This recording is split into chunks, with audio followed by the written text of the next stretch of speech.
Do we even know the real deadline for avoiding a no-deal Brexit? The UK's highest court to decide whether the Prime Minister had the right to order Parliament's longest suspension since 1945, smack in the run-up to the deadline for leaving the European Union. What happens if the judges rule against Downing Street? What about the new deadline that's now emerging from across the Channel? Finland and France's leaders telling Boris Johnson he's got till the end of this month to put in writing concrete suggestions that would prevent Britain from crashing out of the EU on October 31st without a deal. Johnson last month promised as much to Emmanuel Macron and Angela Merkel. But does he even want a deal? His chief strategist has been quoted as dismissing the PM's pledge as a sham. Now, with no deal Brexit looming large, those in the front line seem more open to compromise. Late Wednesday, the leader of Northern Ireland's unionist DUP party traveled to Dublin with the prospect of a return of a hard border, endangering that 1992 Good Friday Agreement that ended sectarian conflict in the north. Arlene Foster insists hers is not the party of no deal. Could an 11th hour compromise still be possible? Under what form? Today in the France24 debate, who to stop a no-deal Brexit? Joining us from London, Andrew Lillico, Executive Director of Europe Economics. Welcome back to the show. Hello there, Ian. From Dublin, we welcome Mary Daly, Professor of History at the University College Dublin. Thank you for joining us. Good evening. Adrian Rod, Professor at the French Political Science Institute Sciences Po and its Saint-Germain-en-Laye campus. Good evening. And Robert Frank, who teaches at the University of Paris 1 at Sorbonne University, the author of To Be or Not to Be European, The British and Europe from the 17th Century to Brexit. Good evening. Thanks for being with us. The France24 Debate on Facebook and Twitter, hashtag F24Debate. Let's begin with the latest. It's in London, third and final day of arguments before the Supreme Court. A lawyer for former British Prime Minister John Major asserting that Boris Johnson's reasons for suspending parliaments in the final weeks for Brexit, quote, cannot be true. A decision, says the attorney, motivated by, quote, Johnson's political interest in ensuring that there was no activity in Parliament ahead of a crucial EU summit on October 17th and 18th. You agree with that assessment, Adrian Ron? Well, the point indeed that John Major has made through his lawyer is that there doesn't seem to be any valid reason for such a long prorogation, that the government has not supplied any credible reason and any justifiable reason, and therefore that the real reason for that long prorogation must be something that is not valid and therefore implicitly not lawful. And it is true that the government hasn't explicitly given a clear indication as to why such a long prorogation would be needed. Andrew Lillico, the lawyers for John Major, expressing frustration that the government didn't answer their claims. What happens if the judges next week rule in favor of those who want to order Parliament back to work? Well, I think it should be irrelevant because the government's position, quite rightly, is that this isn't a matter for the courts. They don't have any jurisdiction here. The traditional position is actually quite likely that, and this was the position taken by the junior English courts, was that they don't have any jurisdiction over these kinds of matters. It's not a legal question. If you disapprove of a decision of the monarch, then your recourse is to complain to the monarch. And if you don't like that, then call for a replacement monarch or get rid of the monarchy altogether. It's just not a legal question. The monarch has, it's clear that there's an ability to prorogue, and they prorogued for a relatively modest length of time, well within the norms longest since 1945. For many decades. I mean, John Major himself John Major himself prorogued Parliament, and the effect of that was that Parliament shut down for a period of 41 days in 1997. So it was a lot longer period that he had then. It's not a particularly abnormal thing. The Parliament is prorogued almost every year. What happened was that part of the reason why it's been prorogued for a little while here is that we had the longest sitting Parliament since the Civil War. It was well overdue a prorogation. And the reality is, for all of the claims that this somehow interferes with Parliament's ability to stop no deal. Parliament has stopped no deal. They passed the legislation that they wanted, so the whole thing's ludicrous. So they don't have any right to have a jurisdiction over this matter. The contention that it's improper to have a political purpose of prorogation is absurd. All prorogation, having a Queen's speech is a political matter. So the government's position is quite correctly that this whole business of saying, well, you must have had some political reason for prorogation. All prorogation is political. Of course it is. So who cares what they say about that? They don't. And so I think that if they were to rule against them, then the government ought to say, well, we told you it was none of your business. It's none of your business. So we're not going to do anything about it. Now, the government itself has proposed various forms of relief. Opposite views on that one. One question for you, Mary Daly. It's unclear to us, has Parliament, in fact, I know they voted that measure that overrode the government's position, but have they stopped no deal, as Andrew Lillico just said? Well, I think it's very difficult to say. I think in Ireland we still regard no deal as a distinct probability, maybe the most probable outcome. This may change, but I think it's very difficult to see alternatives, and some way could be found to achieve no deal, though, unless some kind of solution emerges. Unless some kind of solution emerges? And I think the kind of solution that, the Irish opinion at the moment is really between either there will be no deal, maybe not on the 31st, maybe a bit later, or there will be some kind of a settlement which will probably involve revisiting the original version of the backstop, which applied only to Northern Ireland, and working out some kind of a settlement that would, in effect, keep Northern Ireland within the single market and the customs union, and have some form of boundaries on the Irish Sea. That was the original backstop. It was objected to by the DUP and abandoned accordingly. I think one thing that could be dealt with would be a statement in the political declaration to the effect that nothing that happens within this backstop in any way questions or threatens Northern Ireland's constitutional existence as part of the United Kingdom. Let's revisit. Because that's really the Let's revisit that point, because I want to go more into that maybe a little bit later on in our discussion. I just want to ask about the mood right now in the UK. Trust seems in short supply these days. You've heard both sides of the argument when it comes to proroguing Parliament. Now we've got political conference season underway, and with the prospect of that general election at some point soon. Here we had on Wednesday the Prime Minister. He went, looked like a campaign stop, to a university hospital in the London area, where he was once again haunted by people recalling that red Brexit bus promising €350 million a week in EU funds for the National Health Service. This is a ward primarily. Not enough people on this ward. There are not enough doctors. There are not enough nurses. Right. The NHS has been destroyed. Right. Well, it's been destroyed. It's been destroyed. And now you come here for a press opportunity. Well, actually, there's no press here. What do you mean there's no press here? Who are these people? Sir, will you just stop raising your voice? We're here to actually here to find out what we can do to further this whole. Well, that's not going to fix things now. It's a bit late, isn't it? So we see, Robert Frank, they're somebody in the hospital. Those images have gone viral.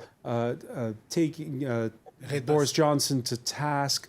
The level of division right now in the UK, is this unprecedented? I think you have to come back to Cromwell, the 17th century.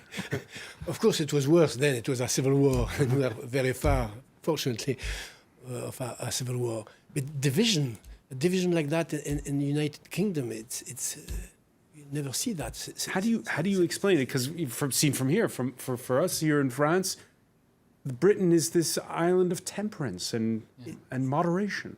Temperance, moderation, but it's not quite the case with Boris Johnson. I wouldn't say that you can qualify Boris Johnson with temperance and moderacy. It's the rise of populism that we see everywhere in Europe and the United States, and that changes the mood, changes the ambiance, the atmosphere in political. And maybe you have something else. I think Brexit, it's not only a question of economy. It's not only a question of customs, of union. It's also a question of identity. And the Remainers feel themselves very European. And that's a scoop. That's something new. You never had in Europe a big demonstration like in London a few weeks ago with so many blue flags, so many flags of Europe. So that is the paradox. It's in the country which is supposed to be the most Eurosceptical that you had the biggest demonstration in favor of Europe. That means that when your European identity is threatened, then you react. Then this identity comes back. And on the other side, of course, you have another identity which is quite anti-European, and you never had a clash of identities. And if you have to add that, the Scottish identity, the Northern Irish identity, the Welsh one, that means that all these identities have. So we're in the middle of this unprecedented crisis. It's testing constitutional limits, say many, and yet the UK sticking to its tradition, big long summer break for Parliament, Boris Johnson proroguing the big parties holding their conferences this September as they would normally this time of the year. Your thoughts on these? On one hand, this giant deadline looming, and then everybody going about their business. Sort of discrepancy between what's happening really and what's happening in the party. I think it's maybe a little changing. We saw that in the GUP, changing its wording, even if it's not going very, very far. Changes also in the Labour Party, which is a little more united than it was a few weeks ago. Maybe it won't work, but I think it's changing because the deadline. Because the deadline is coming. But because of this huge political and constitutional crisis, that means that we will have many events coming, unpredictable, and we don't know if general elections will give a solution. We don't know if, anyway, there will not be a necessity for a second referendum on Europe. These are going to be strange party conferences we see, both for Conservatives and Labour, because the leadership have to deal with a lot of dissent internally. Yes. What kind of a general election campaign, picking up on Robert Frank's point, can we expect? Well, I think party conferences are going to be an opportunity for the different political parties to take clear positions, or at least that's what they hope to do with the support. Yeah, because usually these are party base. scripted affairs, aren't they? Where, you go and everybody rallies behind whoever the leader is, right? Yes, and there are a few dissenting voices, but that don't trouble. This time, do you much. expect surprises, Adrian Rudd? Well, I think that the Liberal Democrats are already clearly set on what their position is going to be. They've been consistent for a long time, so not much is going to change there. They're positioning themselves really as the party for Remain, and they're hoping for a referendum, or if they go into a general election, they say, vote for us and we'll actually cancel Brexit. The Tory party, we've already seen Boris Johnson try to realign, try to shift the position of the Conservative Party more to the right, remove internal dissension by seizing that opportunity to actually expel some of the more moderate pro-European members from the party, having them deselected so that they can't stand as Conservative candidates in the next election. Johnson is trying to make the Conservative Party more appealing to voters on the right, to strongly Eurosceptic voters. So we may see a realignment of that party there, away from the more liberal values that David Cameron, for instance, represented.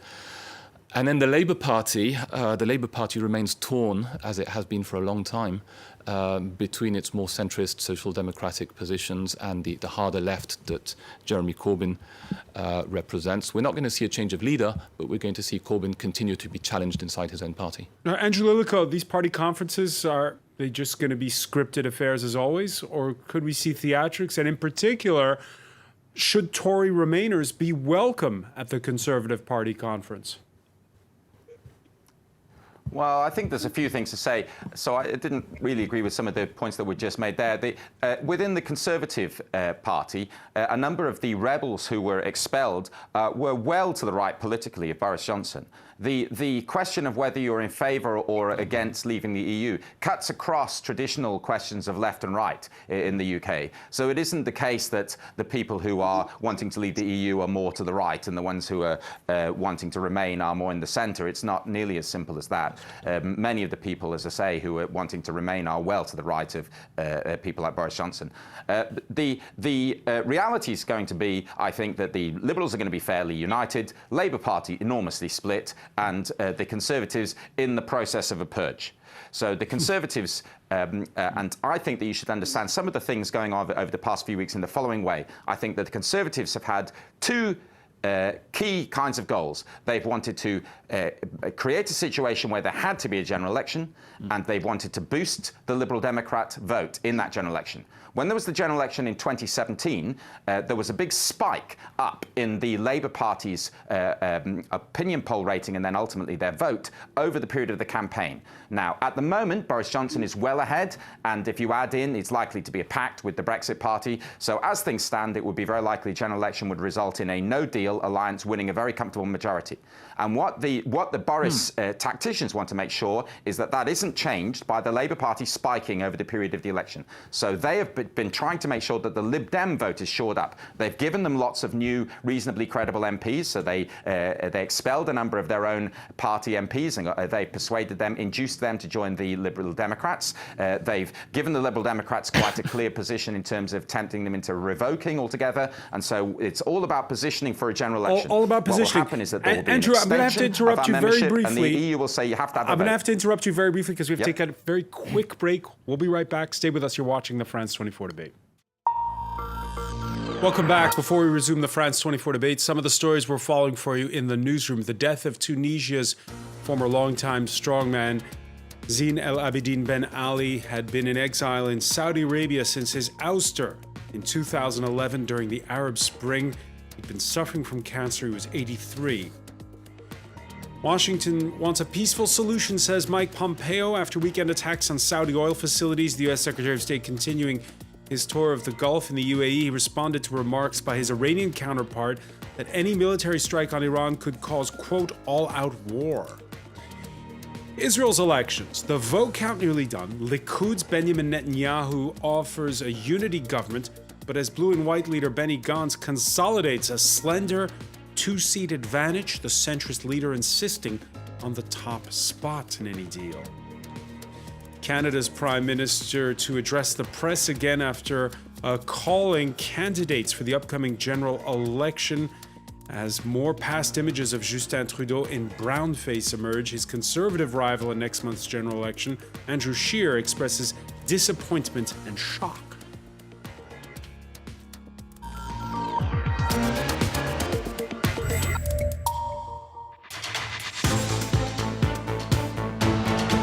Welcome back, or welcome if you're just joining us. It's the France24 Debate, and we're wondering, when is the deadline for a no-deal Brexit really, and who's going to stop it? We're talking about it with Andrew Lilico, Executive Director of Europe Economics, who joins us from London. In Dublin, Mary Daly, Professor of History at University College Dublin. We'll welcome back as well to Adrian Rod, Professor at the Saint-Germain-en-Laye campus of the French Political Science Institute, Sciences Po. And Robert Franck, who teaches at Sorbonne University, Paris 1, the author of To Be or Not to Be European, The British and Europe from the 17th Century to Brexit. In French, is it also translated in English? No, not yet. Not yet, okay. A word to publishers watching out there. We're talking about when the deadline is because here in Paris on Wednesday, there was the visit of the Finnish Prime Minister. Finland currently holds the rotating presidency of the European Council. Antti Rinne, welcomed by Emmanuel Macron, and warning that Boris Johnson has until the end of this month, 11 days from now, to put proposals in writing, quote, then it's over. At the same time, over in Strasbourg, the outgoing EU Commission President briefing the European Parliament. The risk of a no-deal Brexit remains very real. Until those proposals have been presented, I will not be able to tell you, looking you straight in the eye, that any real progress has been achieved.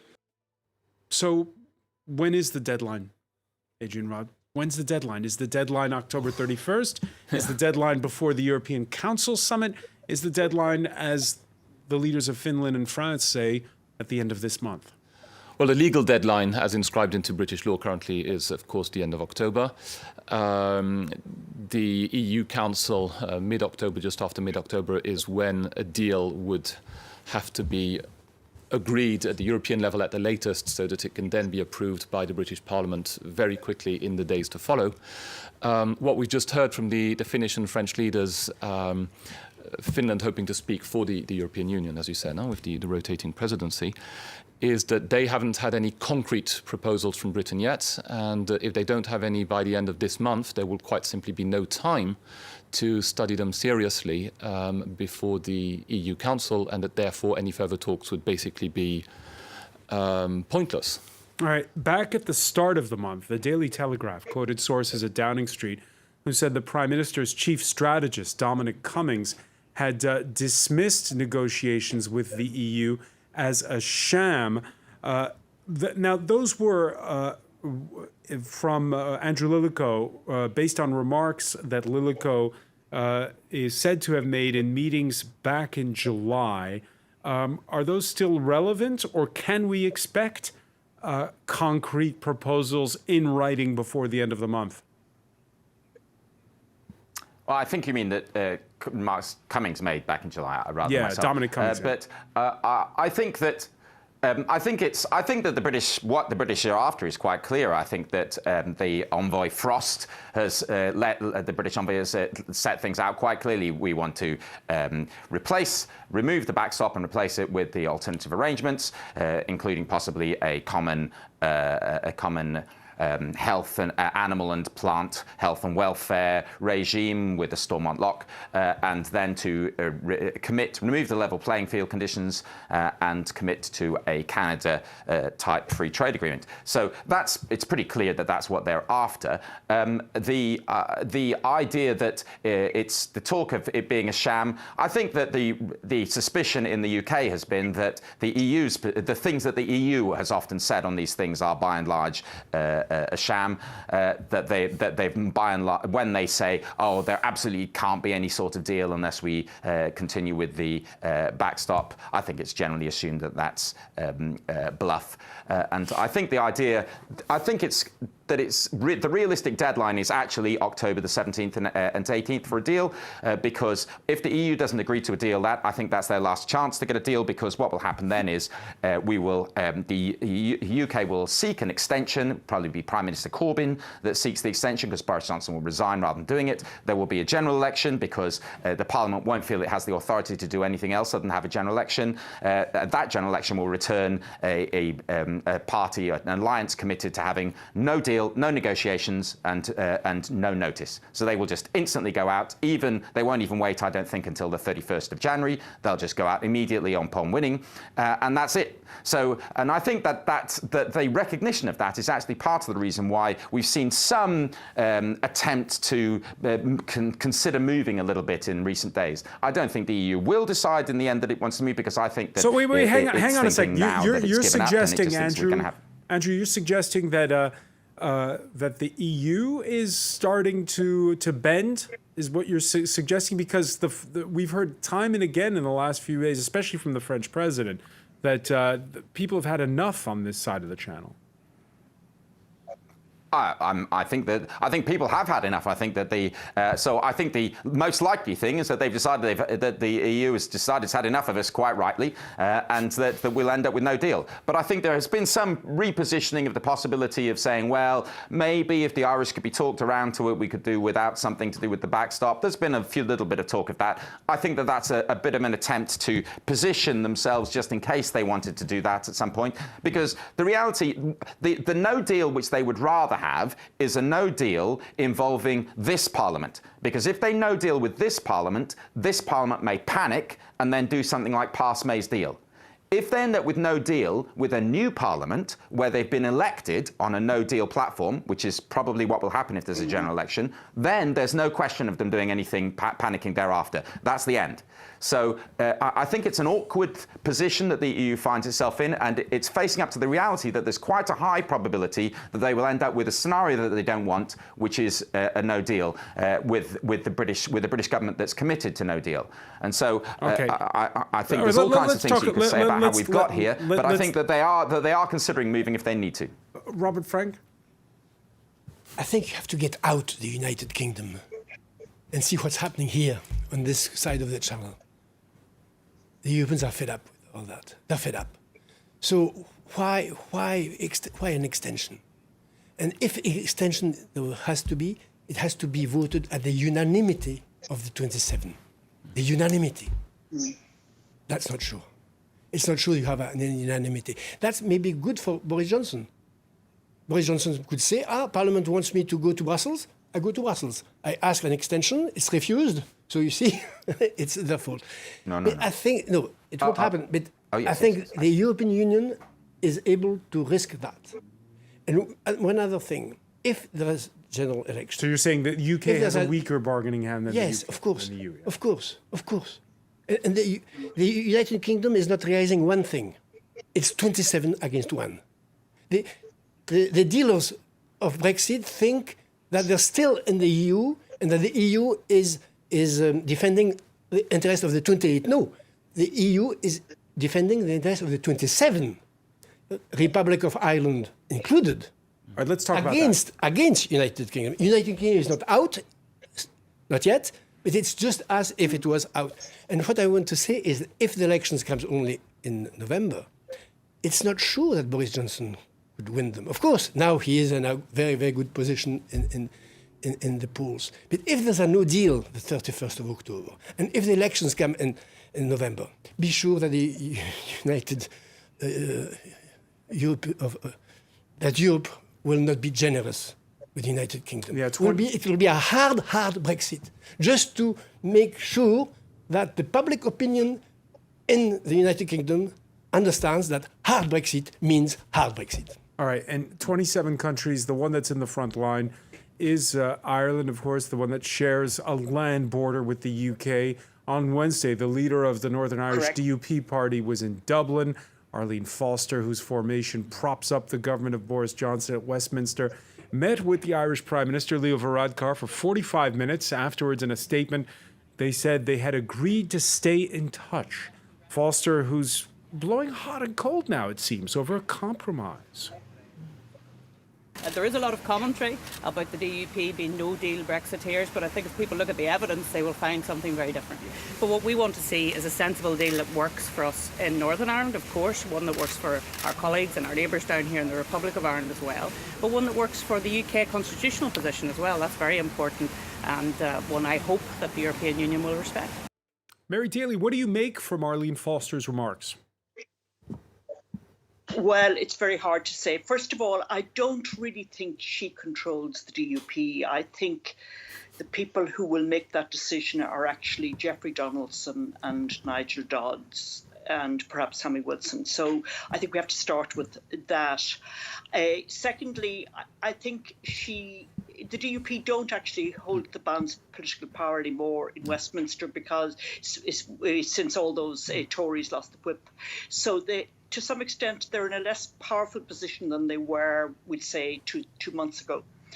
But the position is very tricky. I think they may want a deal. If you look at Northern Ireland, you'd find the Ulster Farmers Union, which is very much a unionist-controlled group, though it will have mixed membership, is very concerned about a no deal. The business communities in Northern Ireland, again, irrespective of politics, are very concerned about Brexit and a no deal. If it came to a referendum, if it came to the Union or the EU, there's no doubt some of them, a lot of those would still stick with the Union. But opinion in Northern Ireland is not the vote was 58-42 in favour of Remain, and I would have thought that the business community in particular and the younger people who are, I suppose, in the workforce, the Remain majority is higher. So Arlene has to bear that in mind. It's quite interesting the way that the DUP has managed to withstand those kind of business pressures up to now. Up to now, you say, but up to now. Up to now, Mary Daly, and now there's this sort of sense that maybe something's afoot, because let's just remind our viewers here, it was either you have a border in the Irish Sea, which the Unionists are dead set against, or you have a customs union with the Republic of Ireland. Is there some kind of compromise that is possible? Well, very hard to say. First of all, even under the EU, there was always a separate phytosanitary regime in play on the island of Ireland that was different to Britain. So, and there are customs checks carried out as of today in places like Larne on livestock coming in. So there has been a consciousness for a long time of an all-island sanitary regime, and that existed even in diluted forms for many, many years. So in one sense you have that. I think basically it's back to something somebody said at the beginning. This is not just about economics. It's very, very emotional, and it's very, very political.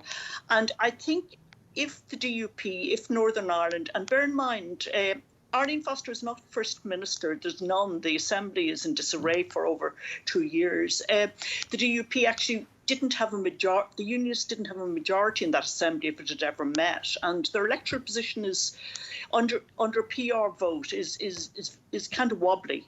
I mean, it's still strong, but it's they cannot claim majority authority in Northern Ireland.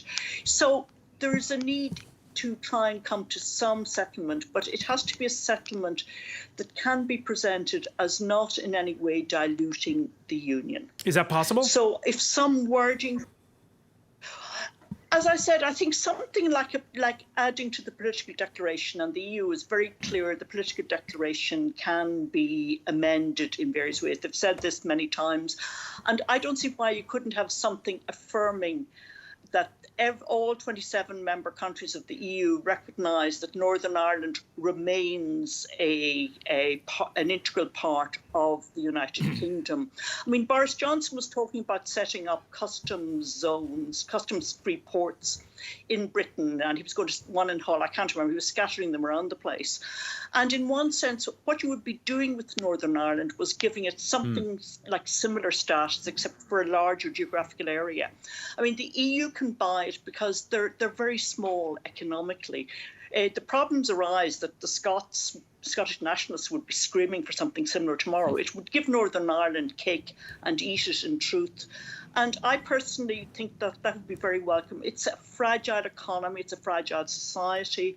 I think it's something that could give it a real boost that might be transformative, not so much in its identities, but just in terms of the optimism and the wellness of the society. Andrew Lillico, you agree?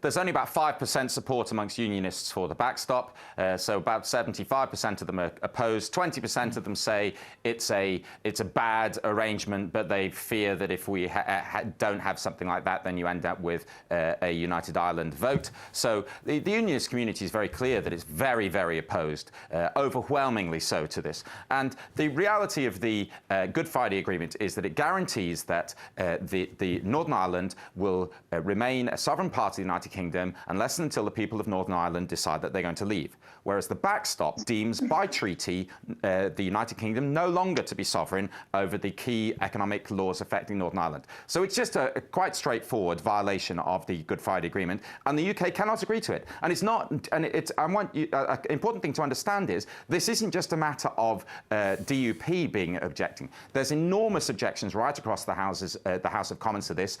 We see a lot of objection within the Conservative Party in particular, but actually there are quite a lot of Labour MPs that object to that as well. And so I think that it's just a complete non-starter. The reality is that any kind of arrangement here which works as a backstop has to respect the principle that Northern Ireland's laws get to be set by the United Kingdom. Now, the UK proposed, it itself proposed in 2017 that there was a common animal and health welfare regime for the island of Ireland. It proposed that there would be a common single Europe energy market, that it was prepared to be flexible on transport rules, and it wanted to have common customs procedures. So the UK has proposed these things before, and Boris Johnson is by and large just repeating the things which was the UK government's proposals in 2017. So I actually think that there's much less to this discussion than it's often made.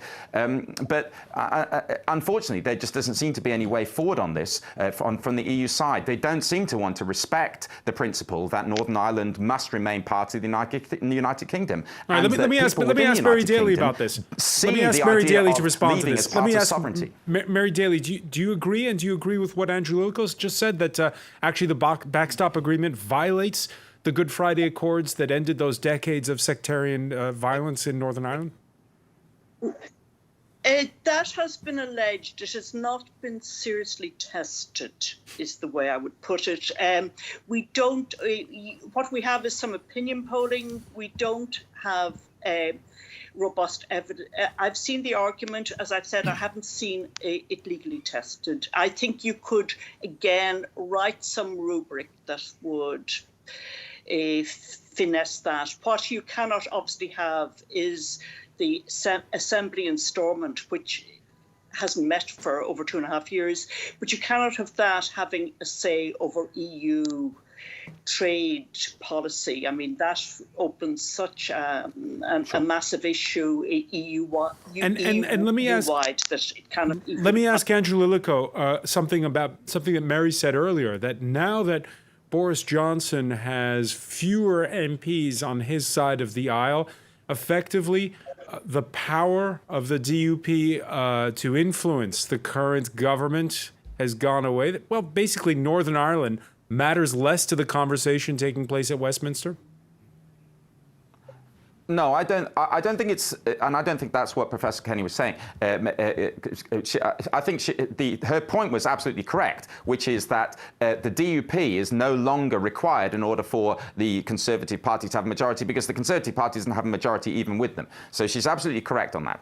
And I actually think that people have enormously exaggerated the significance of the DUP's agreement with the Conservative Party within this. There were a large number of Conservative MPs who, regardless of what the DUP said, would have been opposed to the idea of the backstop anyway. Now, some Conservative MPs have used the DUP as their excuse. So they've said, the DUP says that they're opposed, so we're not going to go against them. And it might be that if the DUP decided that it was going to sell out the unionist community in Northern Ireland, that would make a difference to some of those Conservative MPs. I don't think it would make enough difference, but it would probably shift some. I think the chances of that are approximately nil.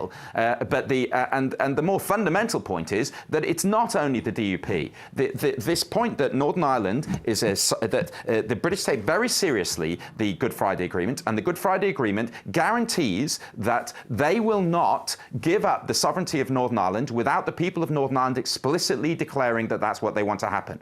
And so it's just impossible for the Parliament to agree to this. All right, before we go, can I come in there? Can I come in for a moment? Very briefly, Mary Daly. Just simply to say, just briefly, I think there are long passages in history where Northern Ireland was largely forgotten by Westminster. And my sense is that if Boris Johnson was convinced, and if an agreement was reached, which involved to some extent some compromises on Northern Ireland that fell short, that retained the principle of its being part of the United Kingdom, I actually think that many people in Britain, particularly in England, would sign up to it tomorrow. There were various polls where people said they would be happy to stop. There was a poll which said that people would ditch Northern Ireland tomorrow if that was the price of Brexit. So I think be careful on that. All right. Brexit began with a promise by the then Prime Minister David Cameron. Re-elect me, and I'll give you a referendum. He's been doing the rounds this week, his book being released this Thursday, and if the current crisis is testing the UK's constitutional limits, Cameron reveals he's done once before, suggesting that back in September of 2014, the Scotland referendum seemed like it was touch and go, and that he asked the Queen to, quote, raise an eyebrow. Then, when a parishioner coming out of church outside her Balmoral residence in Scotland quipped that he wouldn't be asking Her Majesty about the referendum there, she replied she hoped, quote, people will think very carefully about the future.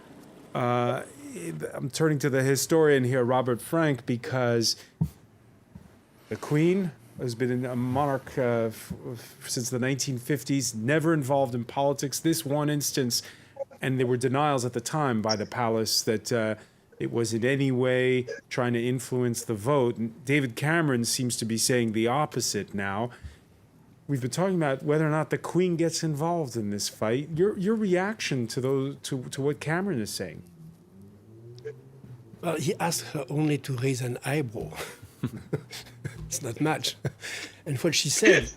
Hang on, raise an eyebrow? Is it too much to ask the Queen to raise an eyebrow? If the Scotland referendum, which they wound up staying by 10 points, but if it had been close, would that raised eyebrow have made a difference? It could have done. The Prime Minister is not supposed to ask the monarch to take a political position whatsoever, and that's what he was doing. He was asking her to take a political position. I think if the remark that she made that day was as a result of the request that David Cameron made to her, I think she handled it quite well, yes, because she wasn't overtly calling for people to vote in favour of Scotland. But we remember that there was a whole media storm at the time saying, is she getting involved? Because it was so unusual. People interpreted it, of course, as a call. Cameron was wrong to ask that. Yeah. But she was quite good. Yes, yes, I agree. in her answer. Now, we could ask another question. If the Brexit is a risk for Scotland coming out of the United Kingdom, is it the duty or not of the Queen to raise an eyebrow? I mean, she doesn't have to, she has not the right to be involved in politics, but she represents the unity of the United Kingdom. So, of course, she could raise an eyebrow if Brexit shows a risk of independence for Scotland. Because there's been heated arguments the last few weeks over this issue of the prorogation of Parliament that we talked about at the outset, of whether or not the Queen should get involved. That's why what we'll say the British Supreme Court will be very important and maybe very serious. Of course, if the Supreme Court says the same thing as the Court of England and Wales, no problem for Boris Johnson. But if the Supreme Court of the United Kingdom says the same thing as the Scottish one, that is very serious, because that would mean that Boris Johnson deceived the Queen. And that is a serious case. The Queen has never gotten involved in politics. In your research, preparing your book, did you ever think, well, she's pro-Europe or she's pro-Brexit? Because I've heard both arguments. Well, everybody remembers when she came with a blue, robe and not really stars, but something yellow on the hat. I believe it was a visit to Germany at the time. A blue hat with some. Yeah. So, well, that's just like raising an eyebrow. So she can say, well, I didn't say anything. I didn't say anything. But I'm the Queen of the United Kingdom and not of a disunited kingdom. Andrew Lillico, what did you project when you saw that dress?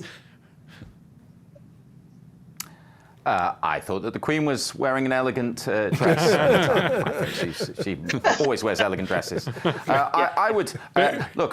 I think one of the interesting things here is that both sides, with respect to the monarch, have both pro-Brexit and anti-Brexit people have at various points in the past few months appealed to the Queen personally to reverse to reject the advice that she was given by her prime minister, which I think is an interesting has an interesting implication, that the political system recognises the notion that the Queen, even though we say, oh well, she can't reject the advice given by the monarch, the system appears to accept by stating that they wanted to the principle that she could, which is a rather interesting thought, that one might get a bit more constitutional monarchy in the future than we've been used to over recent decades. Reform will certainly be on the cards after all this is said and done.